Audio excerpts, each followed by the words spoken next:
गुरु ने मन में विचार किया कि अब कैसे उसको जिलाए। तो कच्छ, तुम मेरी बात सुन रहे हो? संजीवनी विद्या का ध्यान करते हुए कहा। तो अंदर से कच्छ बोले, हाँ गुरुदेव सुन रहा हूं, बहुत भयभीत भी हूं, क्योंकि मैं आपकी आंतों के बीच में फंस गया हूं। विद्या के प्रभाव से अंदर से आवाज। गुरुदेव आप प्रसन्न हो, मैं आपको प्रणाम करता हूं। जैसे पुत्र का पिता पर और पिता का पुत्र पर स्नेह होता है, उसी प्रकार हमारा आपके प्रति और आपका हमारे प्रति स्नेह है। शुक्राचार्य जी ने कहा, उस समय मैं नहीं जान पाया जिस समय तुम हमारे मुख द्वार से उदर में गए। तो उनका, गुरुदेव आपके प्रसाद से और ब्रह्मचर्य से मेरी स्मरण शक्ति मरने पर भी नहीं छूटती। मुझे पूरी याद है। यदि आपने संजीवनी विद्या का प्रभाव किया और मैंने आपके पेट को फाड़ा, तो सबसे बड़ा कलंकी मैं कहलाऊंगा कि गुरुदेव की हत्या करने वाला है। गुरुदेव, यद्यपि मैं कष्ट में हूं, पर मैं आपके पेट को, आप ऐसा संजीवनी विद्या का प्रयोग मत कीजिए जिससे आपकी मृत्यु हो जाए। मैं हर क्लेश सह सकता हूं, लेकिन गुरु के विरुद्ध नहीं चल सकता। आचार्यपाद, असुरों ने मुझे मार करके मेरे शरीर को जलाकर चूर्ण बना करके और अंगूर आदि के रस में मिलाकर आपको पिला दिया है। ब्राह्मी, आसुरी, दैवी तीनों मायाओं के आप ज्ञाता हैं। आपके होते हुए कोई भी माया उल्लंघन नहीं कर सकती। शुक्राचार्य जी ने कहा, बेटी दूसरा कोई कार्य कहो तो तुम्हारा प्रिय कर दें। अब कच्छ को बचा पाना बड़ा कठिन है, थोड़ी देर में मेरी आते कच्छ को पचा लेंगे। मेरे उदर के विदीर्ण होने के सिवा कोई दूसरा उपाय नहीं रह गया। अगर मैं ब्रह्म विद्या का प्रयोग करता हूं तो मेरे उदर में वो जीवित होंगे, उनका उदर, मेरा उदर फटेगा, मैं मर जाऊंगा। देवयानी जी ने कहा, पिताजी कच्छ का नाश नहीं होना चाहिए, क्योंकि आपका शरणागत शिष्य है और आपका वध होना ये मैं देख नहीं सकती, सह नहीं सकती। आप बड़े प्रवीण हैं, दोनों के बीच का रास्ता निकालिए। शुक्राचार्य जी ने कहा, बृहस्पति के पुत्र कच्छ, तुम हमारी बात सुन रहे हो? देवयानी तुम पे प्रसन्न है और मैं भी तुम्हारा हित करना चाहता हूं, इसलिए तुम सुनो, मैं तुम्हें मृत संजीवनी विद्या देता हूं। आए भी इसीलिए थे, आज तक नहीं कहा था। गुरु की शरण जिस भाव से हुआ जाता है, बिना मांगे वो बात पूरी हो जाती है, यदि आपकी निष्ठा और भावना है। देखो, ऐसी परिस्थिति दैत्यों ने प्रकट की विपरीत, लेकिन वही विपरीतता इनके लिए अनुकूलता का स्वरूप हो गई। शुक्राचार्य जी ने कहा, तुम सुनो, मैं तुम्हें संजीवनी विद्या का उपदेश करता हूं। संजीवनी विद्या का उपदेश किया और कहा, जब मैं अपने ऊपर प्रयोग करूंगा तो तुम बाहर निकलना, मेरा पेट फाड़ के तो मेरी मृत्यु हो जाएगी, फिर तुम संजीवनी विद्या का प्रयोग मेरे ऊपर करना, जिससे मैं जीवित हो जाऊंगा। मेरे शरीर से जीवित निकलकर तुम मेरे वास्तविक पुत्र बन जाओगे, क्योंकि मेरे उदर में रहे तुम। गुरु से विद्या प्राप्त करके सामर्थ्यशाली होने पर भी शिष्य को सदैव गुरु के प्रति दोष दृष्टि से रहित धर्मयुक्त दासता का भाव ही रखना चाहिए। तो भगवान शुक्राचार्य से संजीवनी विद्या प्राप्त करके उन्होंने कहा, हाँ प्रभु, मेरी स्मरण में आ गई संजीवनी विद्या। जे ही प्रयोग किया, संजीवनी, शुक्राचार्य जी का पेट फटा और कच्छ बाहर निकले। बड़ा ही तेजस्वी स्वरूप संजीवनी विद्या प्राप्त करने के बाद और हो गया कच्छ का, मानो मूर्तिमान वेद रूप धारण करके आ गए हो।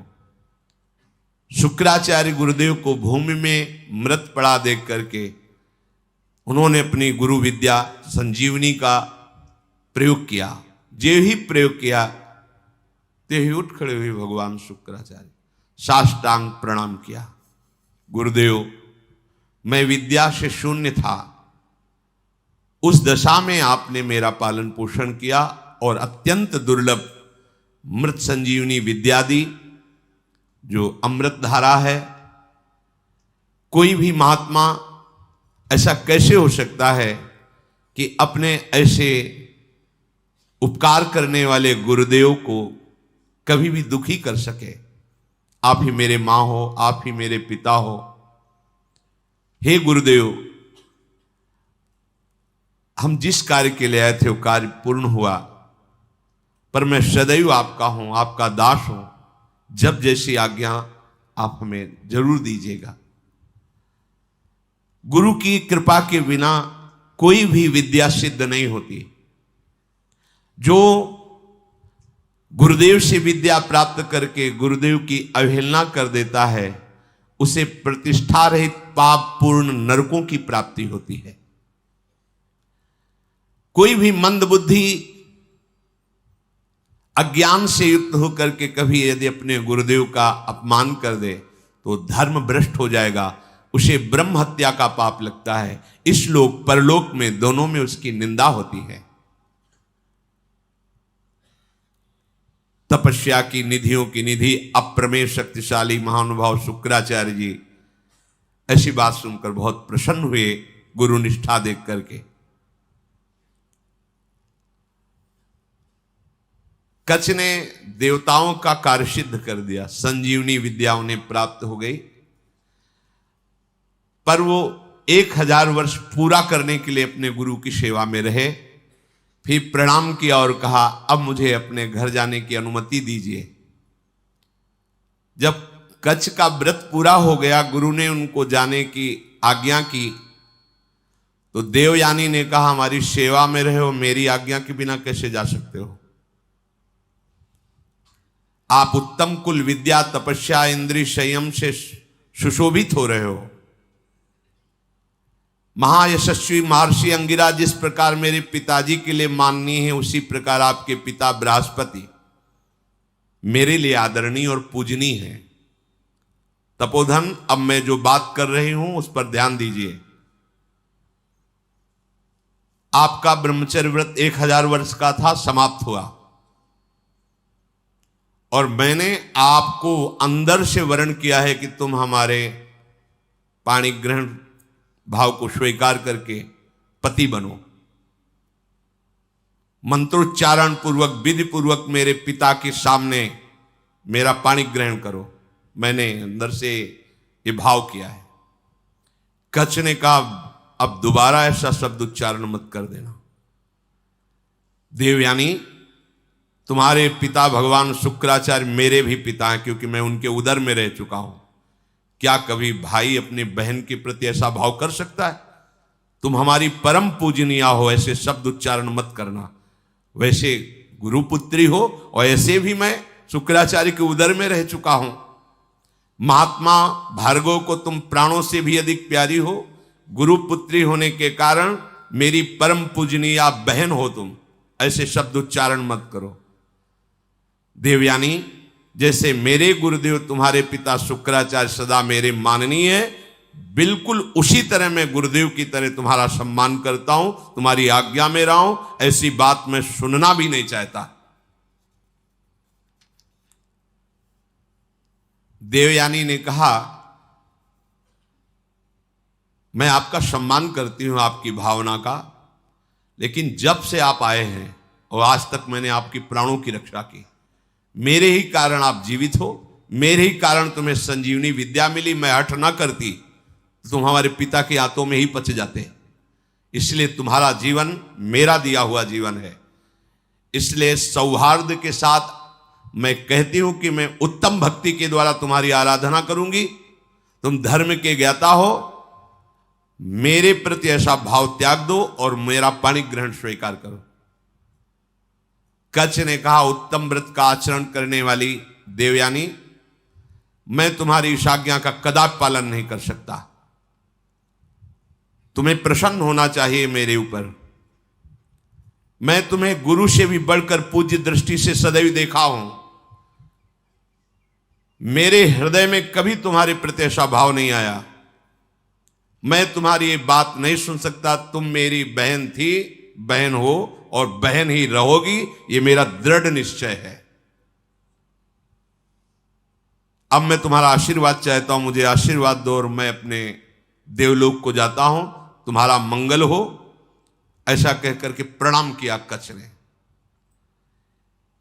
यद्यपि धर्म से युक्त कच्छ की वाणी थी, देवयानी को गुस्सा आ गया।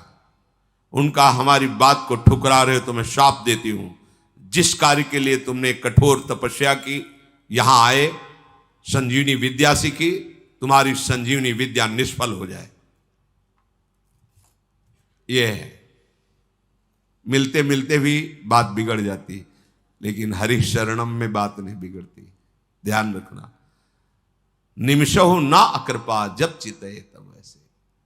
ये सब इतिहास इसीलिए तुम्हें सुना रहे हैं कि हमारे भगवान की शरणागति कितनी मीठी मृदु है। घोर अपराध बन जाने पर भी भगवान कभी त्यागते नहीं। इतना कई बार मरना पड़ा जिस संजीवनी विद्या के लिए, उसी का शाप मिल गया, निष्फल हो जाए। अब तो होश उड़ गए, जिसके लिए इतना श्रम निष्फल। देवयानी, ये तुमने धर्मयुक्त कार्य नहीं किया। तुम गुरुपुत्री हो, गुरुपुत्री समझकर तुम्हें क्षमा करता रहा जब तुम बार बार पाणी ग्रहण की बात करती रही। मैंने आज तक कभी तुम्हें दोष दृष्टि से नहीं देखा, और तुम कामना से युक्त होने के कारण हमें शाप दे दिया। इसलिए मैं तुम्हें आज शाप देता हूं, आज के बाद कोई भी ब्रह्म ऋषि कुमार तुम्हारा पाणी ग्रहण ही नहीं करेगा। ये सामर्थ्य होती है, जो नियम से चलते हैं, भजन करते हैं, उनमें सामर्थ्य होती है। उनके वचन कभी मिथ्या नहीं होते। 5 वर्ष के बालक हैं श्रृंगी ऋषि, चक्रवर्ती सम्राट महामहिम परम भागवत परीक्षित जी। जे ही श्रृंगी ऋषि स्नान कर रहे थे, बालकों ने आके कहा तुम्हारे पिता के गले में मरा हुआ सांप महाराज परीक्षित ने डाल दिया है। कहा उपहास, मेरे समाधिस्थ पिता का उपहास, ये इतना उच्छृंखलता कैसे आ गई? ये तो महाभागवत थे, ऐसा कैसे? इसका मतलब ये समझते हैं कि इनके ऊपर कोई शासन करने वाला नहीं। जल उठाया और कहा इनको पता नहीं कि ऋषि बालकों में अपनी तपस्या का इतना बड़ा बल है कि हम देवराज इंद्र को भी शाप दे सकते हैं। ये क्या है? मैं शाप देता हूं, आज के 7वें दिन विशालकाय तक्षक सर्प डसेगा और इस राजा की मृत्यु हो जाएगी। अमोघ, कोई नहीं काट पाया। 5 वर्ष के बालक श्रृंगी ऋषि। तुमने काम के वशीभूत होकर के मेरी विद्या को निष्फल होने का शाप दे दिया, तो तुम्हारा पाणी ग्रहण संस्कार की जो भावना है, कोई भी ब्रह्म ऋषि कुमार तुम्हारा वरण नहीं करेगा। ये मेरा शाप है। गई विद्या, गई। देखा कितना श्रम और हाथ क्या लगा। अब देवताओं को भारी समस्या का फिर कोई उपाय नहीं। अब जब कोई उपाय नहीं होता, तब एक उपाय जागृत होता है, हरि शरणम।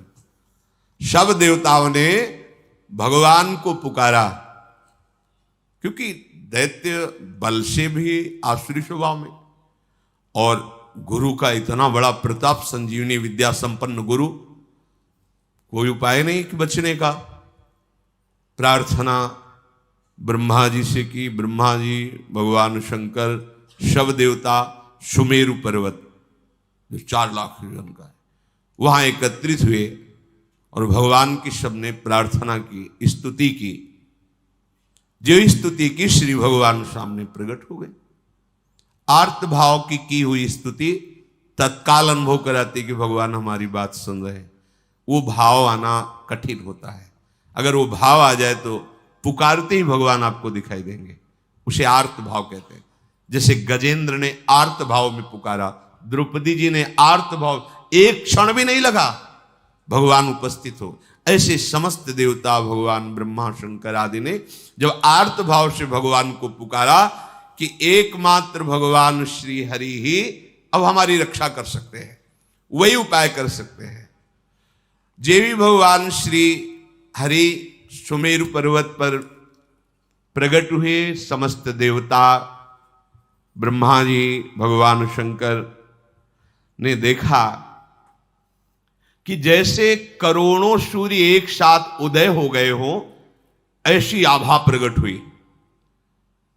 किसी भी देवता की नेत्रों में सामर्थ्य नहीं थी उस आभा की तरफ देख सके। इसलिए इस श्लोक आता है सुधा, तेजो रूप निकुंज एव कलयन नेत्रादि पिंड स्थितम। निकुंज ऐसा तेजोमय है कि किसी की सामर्थ्य नहीं देख सके।